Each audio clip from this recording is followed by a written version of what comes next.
Hi everyone, I'm Ian Harvey, massage therapist. Today I'm going to just show you my general back massage routine. I'm going to start by breaking it down and telling you how I'm doing things and why I'm doing them. And then for the second half of the video, I'm just going to work. I'm just going to do my massage in real time, and so you can kind of see how I do it without all the interruption. If you'd ever like to skip ahead, you can click down in the table of contents. Before I start, I would like to clarify that I don't think that this is the right way to massage. This is just the way that I massage. I think that there's value in every different massage tradition, in every different personal style, and if I do things differently from you, then that's not an indictment of how you work. Also, the way that I use my body works for my personal ergonomics, my personal structure, and you may have to do things a little bit differently. I'll try to address that in the video, but keep in mind that you may have to make some changes to suit your own body. So this is Taylor, and to start with a back massage, I start with bilateral work. I do a few introductory strokes. What I'm doing is introducing my touch to the client and getting a feel for this client's unique body. And once I've done those bilateral strokes, I move to one side and I start working unilaterally. And we'll talk about that more in a second. So I've got some jojoba oil on my hands right here. I have no way of quantifying for you how much jojoba oil this is, but it's enough to give me substantial glide. And as I spread this across the body, I'll be able to move more slowly, so I try not to overdo it. I start by getting low and scooping up. So I introduce my contact. I'm not applying any pressure. And then I apply pressure as I scoop that trapezius tissue, posteriorly and inferiorly.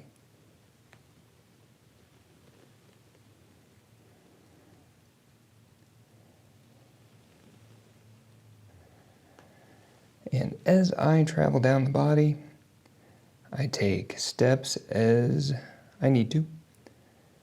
I've got pretty long arms, so I can do most of this from the head of the table. In fact, if I want to increase this traction down at the lumbosacral junction, I'll step back and allow that angle to become a little more extreme.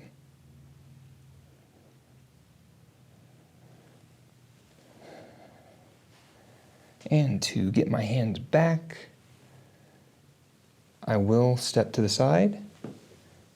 I'll sink down into my own hips and pull. So I sat down into my stance. And now I'm taking this opportunity to define this client's back. Coming around to the sides, incorporating those scapulas, and finally ending up here at the occiput. So there's no part of the spine that didn't get some contact just now. And I'll usually repeat. And I know that my hands start at an awkward angle right here, but I'm not using any pressure. All I'm doing is spreading, reintroducing my contact, and then when my hands are in a powerful position, that's when I apply that pressure.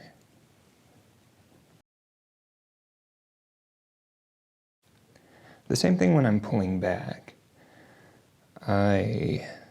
If my hands ever get out of a powerful position,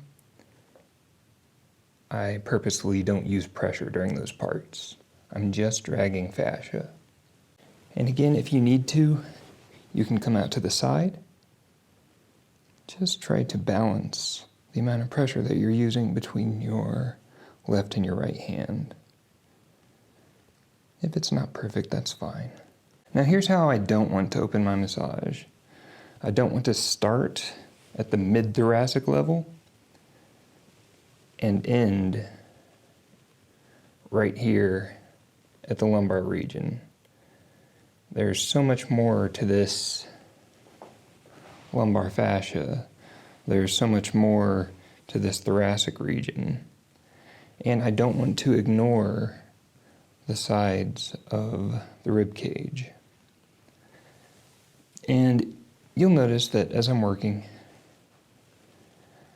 I am allowing my posture to curl inward.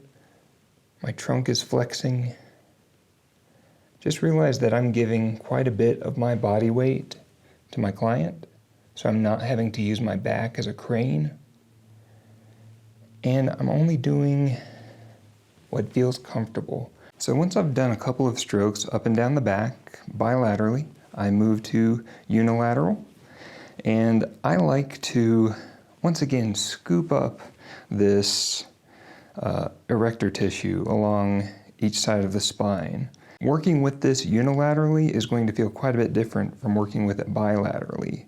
For one, it's going to be a little bit more intense, and for another, it's just going to feel different. It's going to distort the body in a different way. So I get low with this. You'll notice that I do have a low table. I've got one leg that's kind of connected to the table here.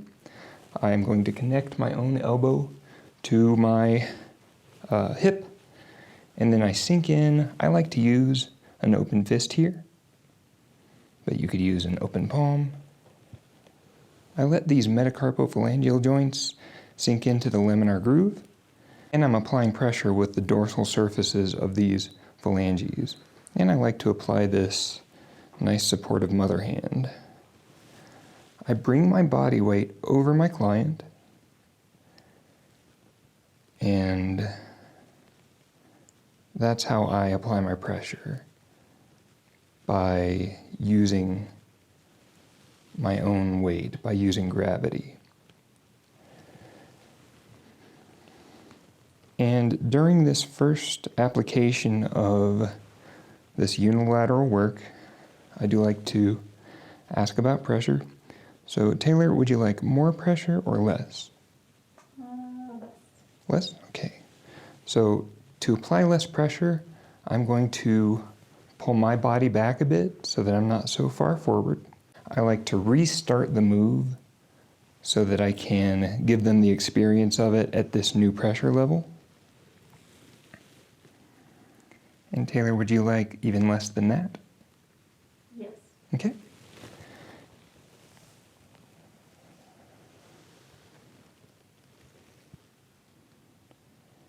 And how about that? Is that still too much? No, perfect. Okay, great. And I will continue with those follow-up questions as often as I need to. And if I didn't ask those follow-up questions, I might never find that perfect pressure. And I think that that perfect pressure is vital to the massage experience. So I kind of followed my hands here. I scooted my feet, or you can even take a step. And I'm continuing this move down onto the upper hips. And Taylor, do let me know if I'm ever too far into your personal space, okay? When I'm just working with the back, when I'm working with a new client who I haven't talked about hip work with, I'm not going to go too far down, but I would like to work with this upper hip region. I think that working with this fascia here is more effective when you don't just stop at this imaginary line. And I often traction in the other direction.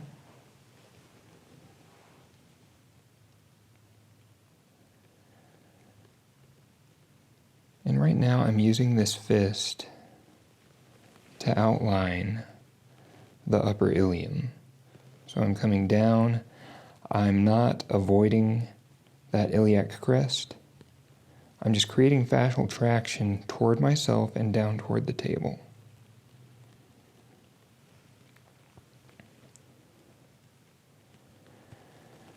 And then I like to scoot up to the head of the table and repeat that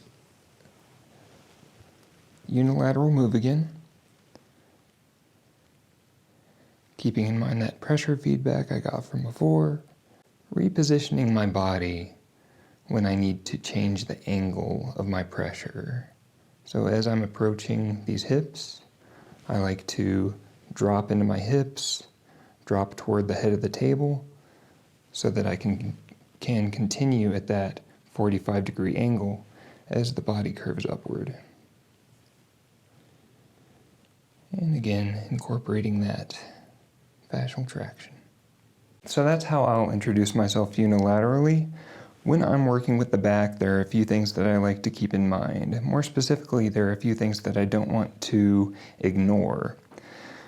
One is the sides of the body, and two are these separate sections of the back. The thoracic region, including the lower thoracic region, the lumbar spine, and the upper hips. And I never want to forget the neck while I'm working here. So I've worked my way down to this lumbar region. So I'm going to do some work here. I just applied a little bit more jojoba oil because I do want some nice glide here. I'm going to use paired open fists to create some drag down toward myself and down toward the table. I'm not going to let my knuckles make contact with these spinous processes here, but I am going to drag toward myself, so I'm dragging that fascia. And then once I've cleared those spinous processes, then I want to sink in just a little bit with my metacarpophalangeal joints. And I am pulling toward myself, as well as a bit down toward the table. I find that this is a friendlier way of working with the QL region than by targeting that area between the floating ribs and the iliac crest more directly. That's still good work, but this is a good way of introducing that work, or just a good way of working with the lumbar region without getting too specific. From here, I like to scoop up. I'm bracing my own hand on the table. I am compressing that QL region toward the spine and turning it into some nice myofascial traction of this mid-back upward. So I don't want to forget about the lumbar region, don't want to forget about the mid-back.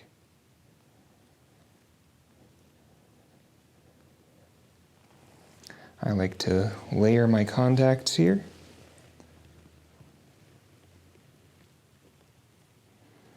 If my wrist ever feels like it's in a vulnerable position, I can always reinforce using this other hand on top until it's in a position that feels more stable, more powerful. And you can always choose to create that traction in the other direction. And so I'm making my way up to the upper thoracic region. What I don't want to do when I'm moving from inferior to superior like this is to compress the neck down into the table. So I'm avoiding pressure downward when I'm this close to the spine. Instead, I swoop outward, so in this case leftward, to avoid too much pressure right there. And again, I can layer that. This lead hand is in an awkward position at the wrist, so I'm not using too much pressure.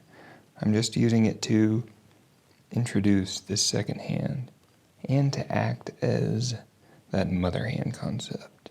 And whenever I'm up here, I do make sure to give the upper trapezius some nice petrissage, because it would just be cruel not to. If I'm up here anyway, might as well give it some individual attention. And I can incorporate the neck. I find that working on trapezius and the neck at the same time is a good way of telling the client the story of the relationship between the two. But I'm still warming this upper thoracic region up, and I don't want to ignore this lateral component. So I'm going to step back place a hand along these lateral ribs. I've got my elbow anchored into my side, and I'm slowly making my way up along the lateral scapula. I'm placing a hand here on this arm so that I can send a nonverbal signal that it's okay for this shoulder to hike up just a bit. And then I can use this hand to pull on the arm as I bring that shoulder back down. I don't want to leave that shoulder pinned up by the ear.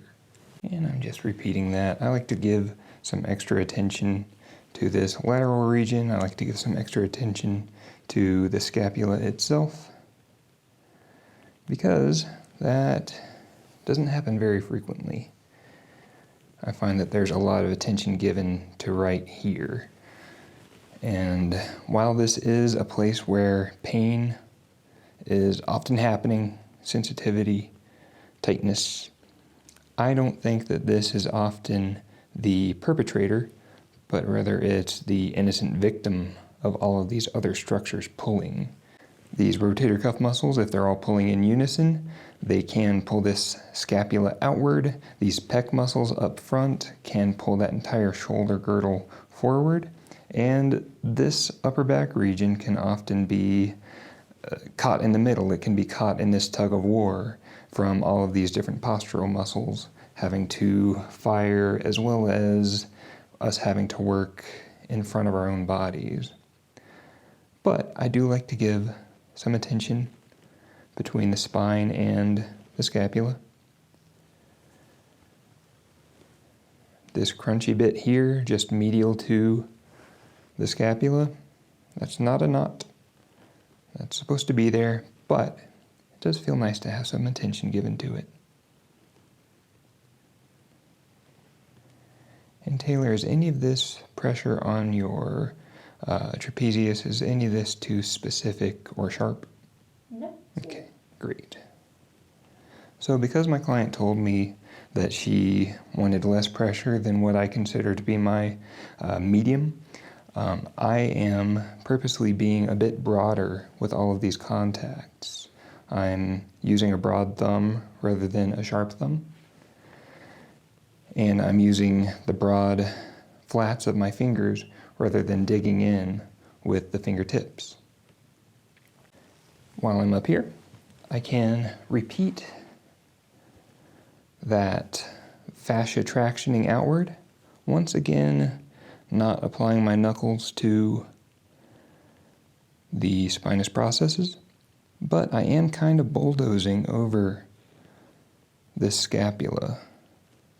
I'm pretending that all of these bony prominences aren't there, and I'm able to do that because I'm using a broad tool. I'm really concentrating on these flats of my dorsal phalanges, and because I'm dragging toward myself. If I were applying more pressure downward, then there could be unpleasant bone-on-bone contact, but by being broad and by keeping that 45-degree angle in mind, I can grab these sheets of fascia and give them that traction. And I like to bring this out all the way to the axillary region.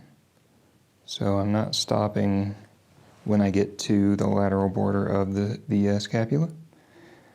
Instead, I'm incorporating all of this lateral tissue, and the deltoids, etc., etc. When I work, I like to think beyond origin and insertion. I want my techniques to feel a mile long rather than artificially short. Once again, I am connecting myself to the table so that when I'm getting over this work here, I don't need to be using all sorts of effort. If I were far away from the table, I would have to use my back to hold myself up, and that's no fun. So when I'm working with the shoulder, with the traps, with the scapula, I like to do some mobilization. I'm using my thumb on the lateral border of the scapula, encouraging it to move, as I work directly with this upper trapezius. And I'm defining the borders of the scapula. I'm telling this client the story of their shoulder blade and how it relates to their upper back. Just make sure if you do too much of this upward pressure, you occasionally bring that shoulder back down. So scoop the tissue in the other direction. And in that spirit, I like to get specific here, using my curled fingers to work with this area superior to the scapula, working with this superior angle of the scapula, and down into this supraspinous fossa. So here's the spine of the scapula. I'm purposely outlining it with my fingertips, coming all the way out to this junction of the scapula and the clavicle. And working directly with infraspinatus.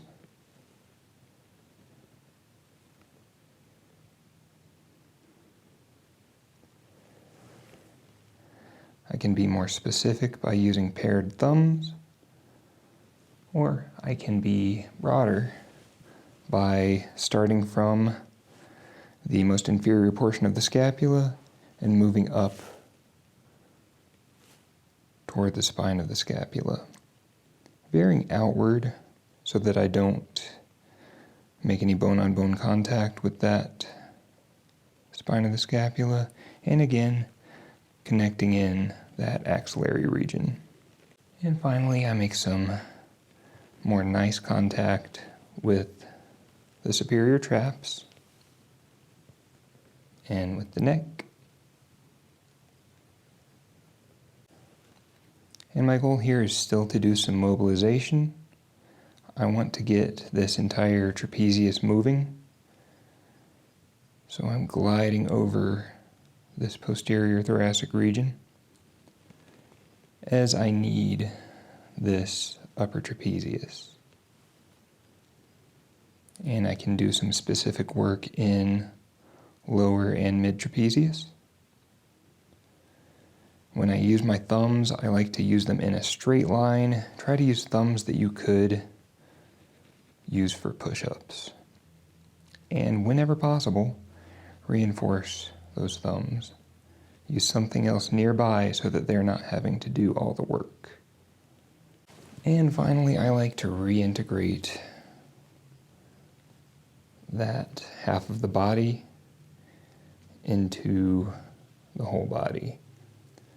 I don't want to constantly be sending the signal that the body is just made of all these tiny parts. So frequently I like to do these broader, encompassing moves. And here, for the first time ever since the inception of my channel, is me doing massage without yammering on. Here's what all that looks like in real time. And Taylor, keep letting me know about pressure, okay? Thank you.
So that's my general back massage routine. Thanks again to all of my Patreon supporters for supporting this channel directly. Let me know what you think down in the comments. Let me know what you'd like to see next. Consider subscribing, and I'll see you next time.